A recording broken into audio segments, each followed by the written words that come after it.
Hello सो नमस्कार। एक बार फिर से स्वागत है आपका चाणक्य ग्रुप ऑफ इकोनॉमिक्स में। आज शिक्षक दिवस है। आप सभी को शिक्षक दिवस की बहुत बहुत शुभकामनाएं। कुछ ऑलरेडी शिक्षक हैं और कुछ टीचर बनने वाले हैं अपकमिंग ईयर्स में। और हायर एजुकेशन के लिए देखो उत्तर प्रदेश सर्विस कमीशन एक और खुशखबरी लेके आ गया है। असिस्टेंट प्रोफेसर की वैकेंसीज लेके आया है। अब असिस्टेंट प्रोफेसर में देखो नंबर ऑफ वैकेंसीज कितनी है, इस नोटिफिकेशन में क्या है टोटल, वो डिस्कस करेंगे और डिटेल में इसको एनालिसिस करेंगे। और एक बार थोड़ा ये भी देखेंगे कि सिलेबस इकोनॉमिक्स का क्या है और आपकी स्ट्रेटजी क्या रह सकती है, ये डिस्कस करेंगे थोड़ा सा। चलिए, नोटिफिकेशन आपने हो सकता है कि विजिट कर लिया होगा, फिर भी नोटिफिकेशन 4 की डेट में आया था और 4/9 से ही ऑनलाइन की आवेदन प्रक्रिया जो है, ठीक है, स्टार्ट हो जाएगा।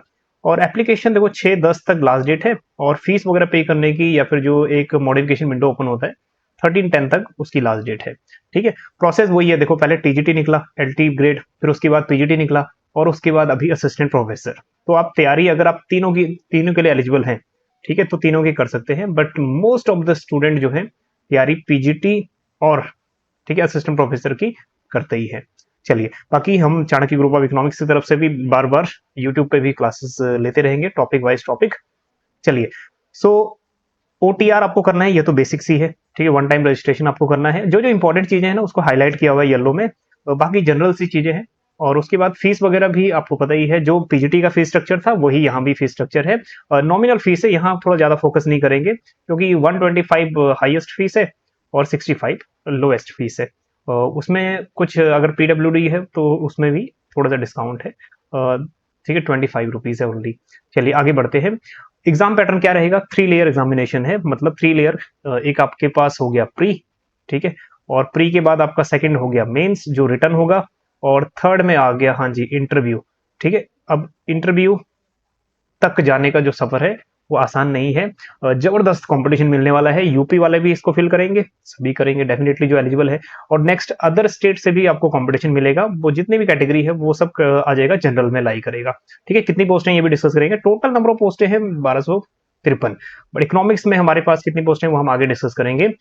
लेवल 10 की वैकेंसीज है, और लेवल 10 कहने का मतलब ये है, पीजीटी लेवल 8 था, ये लेवल 10 है।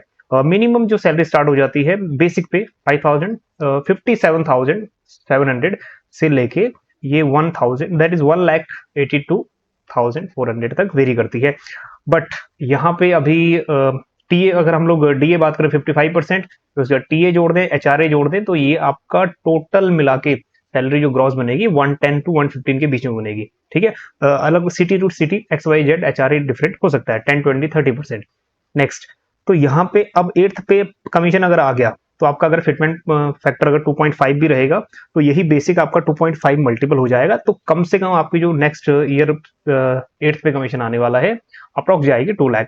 पैसा ही पैसा होगा, लेकिन ऐसे नहीं होगा। पैसे कमाने के लिए भी अब क्या करनी है, यहाँ पे मेहनत है ना। पोस्टें हैं कम तो लेवल ऑफ कंपटीशन आपको तगड़ा मिलेगा यहाँ पे। अब देखते हैं उस लेवल की प्रिपरेशन, ठीक है, कैसे होगी, थोड़ी सी स्ट्रेटेजी भी डिस्कस करेंगे। चलिए थोड़ा और देख लो आगे। एज रिलैक्सेशन अकॉर्डिंग टू, ठीक है, रिजर्व कैटेगरी उसके बेसिस पे, या फिर जो पीडब्ल्यूडी कैटेगरीज हैं उनके अकॉर्डिंगली एज एज आपका रिलैक्सेशन भी है। और उसके बाद देखिए next, it is mandatory for the candidates to enclose self attested, जो भी आप फॉर्म वगैरह फिल करो, जो भी सबमिट करोगे ना, जब वहाँ डॉक्यूमेंट अपलोड का भी आएगा, सेल्फ अटेस्ट जरूर कर लेना अपने सिग्नेचर वगैरह। Copies of all certificates along with the application forms in support of this columns, तो ये थोड़ा सा इंपॉर्टेंट है, जो जो हाईलाइट किया हुआ है थोड़ा इंपॉर्टेंट है। अब देखो 7th पॉइंट है, candidates claiming reservations age relaxation more than one category will be entitled only one concession. अगर कंसेशन आपका रिजर्वेशन भी है या फिर अगर आपका कास्ट कैटेगरी के अलावा पीडब्ल्यूडी भी है, तो एक जो मैक्सिमम वेटेज आपको दे रहा है वही कंसिडर होगा। ठीक, चलिए नेक्स्ट, उसके बाद आगे देख लेते हैं। हाँ जी, मैरिटल स्टेटस में एक चीज ये है, हालांकि इसमें लाई बहुत कम लाई करेंगे। अगर एक से दो शादी है, ठीक है, एक बीवी पहले भी है, एक दूसरी बीवी भी है, तो उसको आपको परमिशन लेनी पड़ेगी किसी गवर्नर की। और सिमिलरली वाइफ के केस में भी है, फीमेल के केस में भी है। चलिए नेक्स्ट, तो इसको एक बार थोड़ा सा डिटेल में भी आप देख लीजिएगा, यहाँ ज्यादा एक्सप्लेन नहीं कर रहा हूँ। एलिजिबिलिटी क्राइटेरिया देखो क्या है, नेट आपके पास है, ठीक है, काफी है, ठीक है, क्वालिफाइड है, या फिर और करके इसमें दिया हुआ है 2009 और 2016 की गाइडेंस के अकॉर्डिंग अगर आपके पास PhD/MPhil भी लिखा हुआ है, अगर है तो आप लोग एलिजिबल है। ठीक, अब इसमें जो लॉज हैं, क्लॉज हैं, वो अलग अलग देख लीजिएगा। जो रूल्स हैं उसके हिसाब से, गाइडलाइन 2009 और 2016 के हिसाब से। नेक्स्ट, अगर आपके पास एसलेट वगैरह सेट वगैरह भी है यूपी का, तब भी आप एलिजिबल है। ठीक, चलिए पीएचडी के बारे में ऑलरेडी बात कर लिया, बाकी और भी क्लॉज हैं पीएचडी वाले स्टूडेंट, थोड़ा सा देख लेना इसको। चलिए नेक्स्ट, उसके बाद आगे देखते हैं कि हमारा जो सब्जेक्ट है इकोनॉमिक्स, ठीक, इसमें देखो इकोनॉमिक्स तो मेन है अर्थशास्त्र, ठीक है। इसके बाद जो व्यवहारिक अर्थशास्त्र है वो भी एलिजिबल है। अप्लाइड इकोनॉमिक्स और बिहेवियरल इकोनॉमिक्स इसको बोलते हैं, तो वो भी एलिजिबल है, ठीक है, याद रखिएगा। चलिए उसके बाद जो मेन चीजें हैं और आगे बढ़ते हैं, वही ये एज लिमिट, ठीक है, 21 साल से लेके 40 साल के बीच में होनी चाहिए। स्पेसिफिक एज भी मेंशन किया हुआ है, 2 जुलाई 1985 से पहले नहीं होना चाहिए और जुलाई 1 2004 के बाद नहीं होना चाहिए। चलिए, रिलैक्सेशन ऑफ एज लिमिट आपको ठीक है यूपी रिजर्वेशन हिसाब से मिल जाएगा, जितना ही मिलना होता है, ठीक। उसके बाद देखो some information about main written exam, pre qualify करोगे तो मेन तक पहुंचोगे, और मेन में अब प्री क्वालिफाई कर लिया, फिर मेन के लिए एक और फॉर्म भरना पड़ेगा, क्या है other forms you have to fill, और उसकी भी फीस स्ट्रक्चर दिया हुआ है, ठीक है, ये भी आगे बात की बात है। और नेक्स्ट, कैंडिडेट जो भी सर्विस कर रहा है सेंट्रल में और स्टेट में, कुछ कैंडिडेट ऐसे भी हैं जो पीएचडी लेवल पर ऑलरेडी हैं, डेफिनेटली वो आएंगे असिस्टेंट प्रोफेसर में, हाँ जी, उसके लिए एनओसी लाना जरूरी है डिपार्टमेंट से, ठीक है। और कैंडिडेट्स फिर सेकंड एग्जामिनेशन में भी आपने फॉर्म भरना है, उसके लिए भी सेल्फ अटेस्टेड कॉपीज कह रहा जरूर भेज दें, ठीक है। और उसके बाद करेगा, अब अगर आप ये ऐसा नहीं करते हो तो कैंडिडेट्स का जो कैंडिडेचर है वो कैंसिल भी हो सकता है, तो ये इंपॉर्टेंट है, थोड़ा सा इसको वेटेज देना, आप थोड़ा मतलब फोकस करना। Important instruction for candidates, date of birth आपका जो हाई स्कूल 10th क्लास की मार्कशीट है उसके अकॉर्डिंग, ठीक है, उसके अकॉर्डिंगली वेरीफाई किया जाएगा, ठीक। Next, candidates will have enclose self attested copies marksheet, ये हम ऑलरेडी डिस्कस कर चुके हैं, अपने साइन वगैरह करके आप, ठीक है, अपलोड कर सकते हैं फाइल। नेक्स्ट, चलिए, और ये भी मेडिकल सर्टिफिकेट आपको लेके जाना होता है, ये भी ठीक है, हर एग्जाम में आपको मेडिकल चाहिए ही चाहिए, ठीक है, एट द टाइम ऑफ जब ज्वाइनिंग करोगे तब काम आएगा। और नेक्स्ट, प्री एग्जामिनेशंस में जितने भी 15 टाइम कैंडिडेट्स बुलाए जाएंगे रिटर्न के लिए, हाँ जी, रिटर्न में 15 टाइम्स, और इंटरव्यू में होता यही है कि 3 टाइम बुलाए जाते हैं, हालांकि वो मेंशन नहीं किया है। तो the number of vacancy shall be declared successfully to main examination, हाँ जी, तो यहाँ पे 15 टाइम बुलाए जा रहे हैं मेन रिटर्न एग्जाम के लिए, ठीक है, जो सेकंड एग्जाम है। The candidate appearing for examination essential qualification prescribe for the post need not to apply, हाँ जी, एक चीज और इंपॉर्टेंट होगी, ये मेंशन कर दिया इन्होंने, जो अपीयरिंग स्टूडेंट है चाहे वो सेकंड ईयर है फर्स्ट ईयर, हालांकि मेंशन नहीं किया, वैसे सेकंड ईयर वाला हमेशा एलिजिबल हो जाता था, या फोर्थ सेमेस्टर वाला, या फिर फाइनल ईयर वाला, लेकिन उन्होंने कर दिया है कि क्लियर कर दिया, candidates who are appearing in the examination of essential qualification, essential qualification आपका appearing, that means master degree appearing हो, तो उसके लिए कह रहा है ये post need not to apply, कह रहा है आप एलिजिबल नहीं है तो भरने की जरूरत नहीं है, कह रहा है, ठीक है, ठीक है, बॉल ब्लू पेन यूज करना है, ब्लू और ब्लैक, ये तो बेसिक है, ठीक है। नेक्स्ट इंपॉर्टेंट चीज है, in case of candidates feel any problems, online आप मेल कर सकते हो आयोग को, ठीक है। चलिए, कैंडिडेट्स प्रिंट आउट आप जरूर ले लें, ये है। उसके बाद आगे बढ़ते हैं, ये भी इंपॉर्टेंट है जनरल इंस्ट्रक्शन, इसको भी थोड़ा सा फोकस कर लीजिएगा। Application found without requisite information, देखो इन्फॉर्मेशन प्रॉपर भरिएगा, विदाउट फोटोग्राफ और सिग्नेचर, कह रहे हैं हम लोग लेंगे ही नहीं, तो फोटोग्राफ और सिग्नेचर वेरीफाई कर लेना भाई, बहुत इंपॉर्टेंट एग्जाम है। नेक्स्ट, अब देखो ये इंपॉर्टेंट है कि सिलेबस क्या कुछ रहने वाला है। सिलेबस में देखो अपेंडिक्स 2 में है सिलेबस, अब वस्तुनिष्ठ प्रश्न जो है परक आपके, ये प्रश्न पत्र जो है आपका एमसीक्यूज टाइप है, और इसमें 120 क्वेश्चन है, 30 क्वेश्चन फ्रॉम जनरल जीएस हो गए, जनरल स्टडीज, और 90 क्वेश्चन है हमारे जो हमारा प्यारा सब्जेक्ट है इकोनॉमिक्स, है ना। नेक्स्ट, और टोटल हमारे पास दैट इज अंक या फिर मार्क्स है 150, 2 घंटे का टाइम है, यहाँ मेन कंपटीशन मिलेगा आपको, है ना, कट थ्रोट कंपटीशन मिलेगा। चलिए, कट थ्रोट कंपटीशन एक मार्केट कंडीशन भी है, कौन से मार्केट में आती है ना, थोड़ा बताइएगा। चलिए आगे बढ़ते हैं। मेन परीक्षा देखो, ये क्वालिफाई करोगे तो 15 मल्टीपल 15 गुना बच्चे यहाँ मिलेंगे आपको, यहाँ कंपटीशन में। अब यहाँ देखो एक ट्रेडिशनल पैटर्न में जो रिटर्न एग्जाम है 20 क्वेश्चन पूछे जाएंगे, 10 क्वेश्चन प्लस 10 क्वेश्चन, 3 घंटे का टाइम है।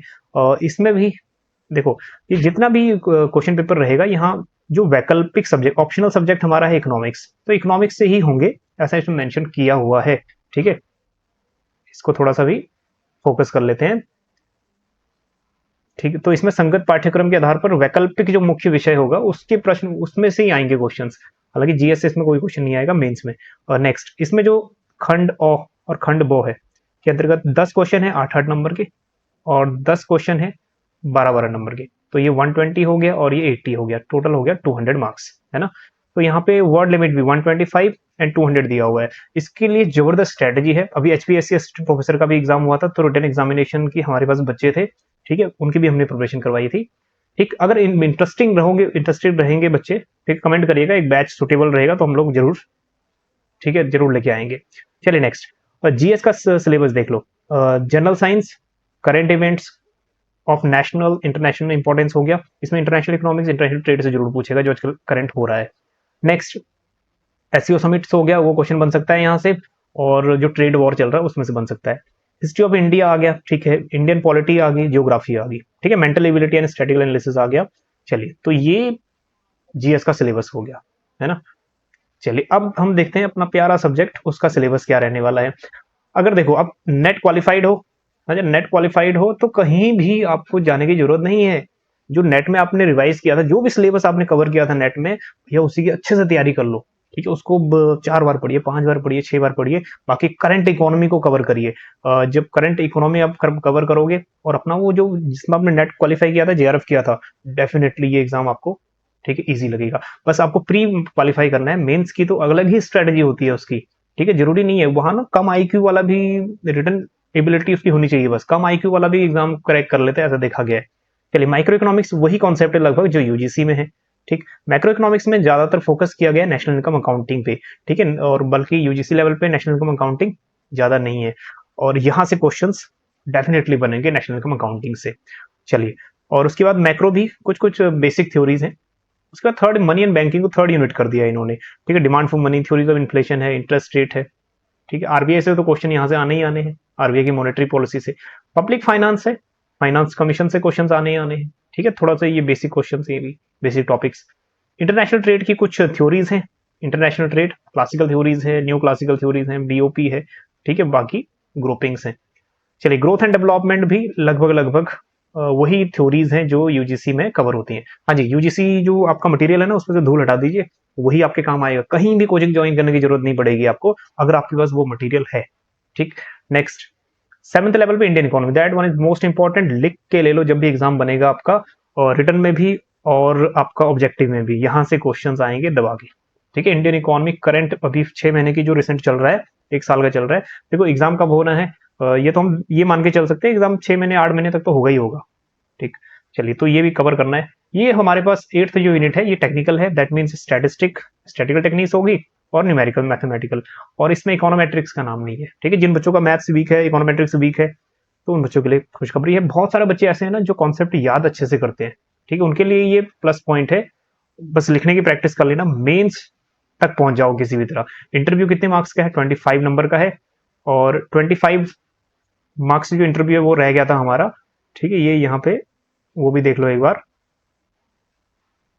ये वाला, ठीक है, 25 नंबर का है इंटरव्यू, तो टोटल आपका 225 नंबर का हो गया, 200 नंबर का रिटर्न और 25 नंबर का ये।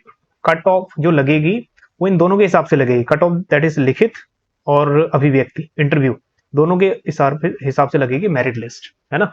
तो 225 में से ही आपको स्कोर लेना है। अब इकोनॉमिक्स की वैकेंसीज देख लेते हैं कितनी है। इकोनॉमिक्स में वैकेंसीज अगर हम देखेंगे तो यहाँ पे कैटेगरी वाइज, ठीक है।